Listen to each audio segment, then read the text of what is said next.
Satyabhama Institute of Science and Technology, Chennai. Satyabhama Institute of Science and Technology, Chennai. மணல் கொள்ளை விவகாரத்தில் அமலாக்கத்துறையின் சென்னை அலுவலகத்தில் ஆஜரான 5 மாவட்ட ஆட்சியர்களிடம் தனித்தனியே விசாரணை நடைபெற்றது. முக்கிய மணல் குவாரிகளில் அரசு நிர்ணயித்ததை விட கூடுதலாக மணல் அள்ளி விற்பனை, அதில் கிடைத்த வருமானம் மூலம் சட்டவிரோத பண பரிமாற்றங்கள் நடந்ததாகவும் எழுந்த புகார் தொடர்பாக கடந்த ஆண்டு செப்டம்பர் மாதம் 12ஆம் தேதி தமிழகத்தின் 34 இடங்களில் அமலாக்கத்துறையினர் சோதனை நடத்தினர். இது தொடர்பாக திருச்சி, தஞ்சாவூர், கரூர், அரியலூர் மற்றும் வேலூர் மாவட்ட ஆட்சியர்கள், மாநில நீர்வளத்துறையின் மூத்த அதிகாரிகள், ஓய்வு பெற்ற பொதுப்பணித்துறை பொறியாளர்கள் உள்ளிட்ட சிலருக்கு நேரில் ஆஜராக அமலாக்கத்துறை சம்மன் அனுப்பியது. அதை எதிர்த்து உயர்நீதிமன்றத்தில் அதிகாரிகள் தடை பெற்ற நிலையில் உச்சநீதிமன்ற விசாரணைக்கு ஒத்துழைப்பு அளிக்க உத்தரவிட்டிருந்தது.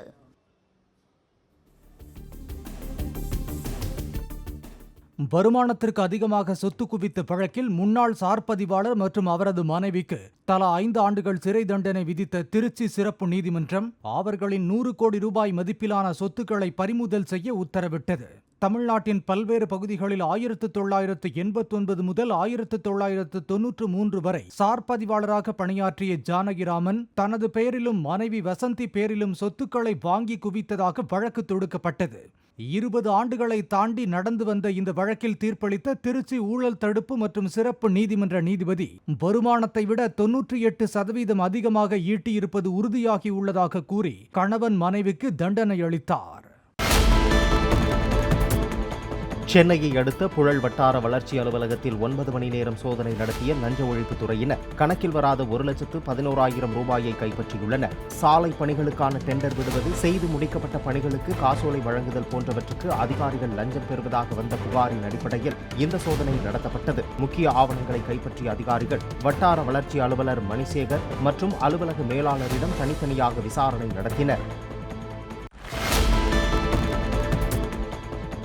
கடலூர் மாவட்டம் சேத்தியாத்தோப்பு பேரூராட்சி அலுவலகத்தில் கணக்கில் வராத பணம் 1,20,000 ரூபாய் பறிமுதல் செய்யப்பட்டது தொடர்பாக பேரூராட்சி செயல் அலுவலர் சீனிவாசன், உள்ளாட்சி நிதி தணிக்கை அதிகாரிகள் பூங்குழலி மற்றும் விஜயலட்சுமி ஆகியோர் மீது லஞ்ச ஒழிப்பு போலீசார் வழக்கு பதிவு செய்து விசாரணை நடத்தி வருகின்றனர். பேரூராட்சி செலவு கணக்கில் உள்ள முறைகேடுகள் மீது நடவடிக்கை எடுக்காமல் இருக்க தணிக்கை அதிகாரிகளுக்கு லஞ்சம் கொடுப்பதற்காக பேரூராட்சி செயல் அலுவலர் சீனிவாசன் வைத்திருந்த 1,20,000 ரூபாயை லஞ்ச ஒழிப்பு போலீசார் பறிமுதல் செய்துள்ளதாக கூறப்படுகிறது.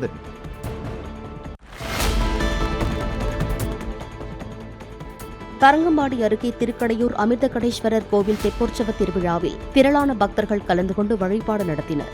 மின்னொளியால் அலங்கரிக்கப்பட்ட தெப்பத்தில் சிறப்பு அலங்காரத்தில் விநாயகர் எழுந்தருளினார். மகா தீபாராதனையுடன் கோவில் தீர்த்த குளத்தில் 5 சுற்றுகள் தெப்ப உற்சவம் நடைபெற்றது.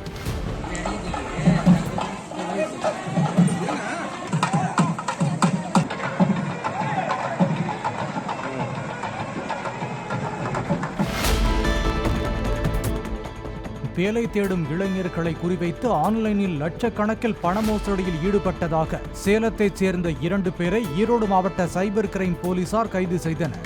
டெலிகிராமில் வந்த லிங்கை கிளிக் செய்த சிறிது நேரத்தில் தனது வங்கிக் கணக்கில் இருந்து பணம் திருடப்பட்டதாக வேலையில்லா பட்டதாரி ஒருவர் அளித்த புகாரின் பேரில் இந்த நடவடிக்கை எடுக்கப்பட்டது. கைதான இருவரிடம் இருந்து 6,72,000 பணம், 7 செல்போன்கள் மற்றும் 19 ATM கார்டுகள் பறிமுதல் செய்யப்பட்டன.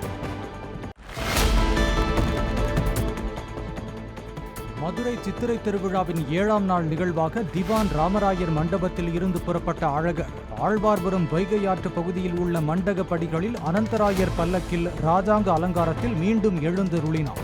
அப்போது ஏராளமான பக்தர்கள் கோவிந்தா முழக்கத்துடன் தரிசனம் செய்தனர். கோரிப்பாளையம், மதுரை தல்லாக்குளத்தில் உள்ள ராமநாதபுரம் மன்னர் சேதுபதி மண்டபத்திலும் அழகர் எழுந்தருளினார்.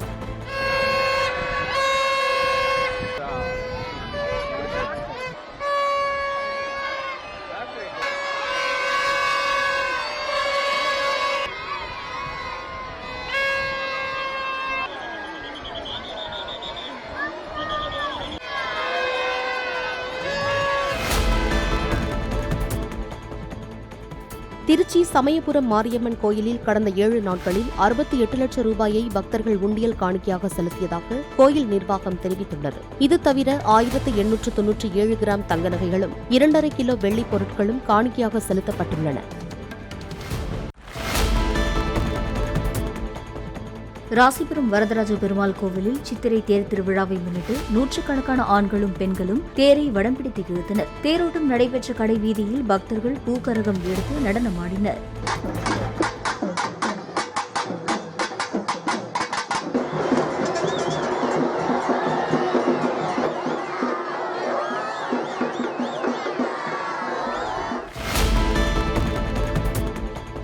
ராமேஸ்வரம் அக்னி தீர்த்த கடற்கரை அருகே அமைந்துள்ள கைலாய ஈஸ்வரர் கோயிலில் 48 நாள் மண்டல பூஜை விழா நடைபெற்று வருவதை முன்னிட்டு கொங்கு மண்டலத்தின் பாரம்பரிய நடனமான பவளக்குடி கும்மியாட்டம் அரங்கேற்றப்பட்டது.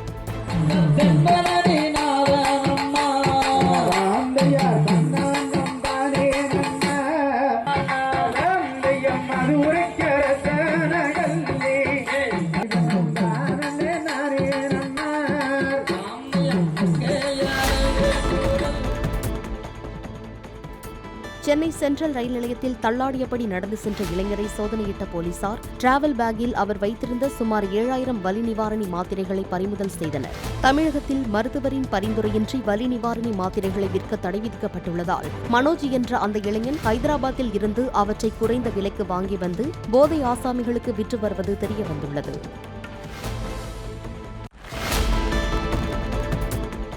தஞ்சையில் மது அருந்தும்போது ஏற்பட்ட தகராறில் அசைவ உணவகம் ஒன்றின் சிக்கன் கிரில் மாஸ்டரை அடித்து கொலை செய்துவிட்டு அவரிடமிருந்து பணம், செல்போன், இருசக்கர வாகனத்தை திருடியதாக 2 பேர் கைது செய்யப்பட்டனர். பிரகாஷ் என்ற கிரில் மாஸ்டரை கடந்த 16ஆம் தேதி முதல் காணவில்லை என அவரது மனைவி புகார் அளித்திருந்த நிலையில் சரபோஜி கல்லூரி பின்புறம் உள்ள வனப்பகுதியில் பிரகாஷின் சடலம் 19ஆம் தேதி கண்டெடுக்கப்பட்டது.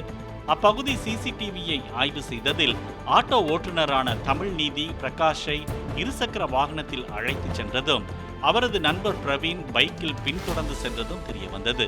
போலீசார் அவர்களை பிடித்து விசாரித்த போது கொலையில் ஈடுபட்டது தெரியவந்ததை அடுத்து இருவரையும் கைது செய்தனர்.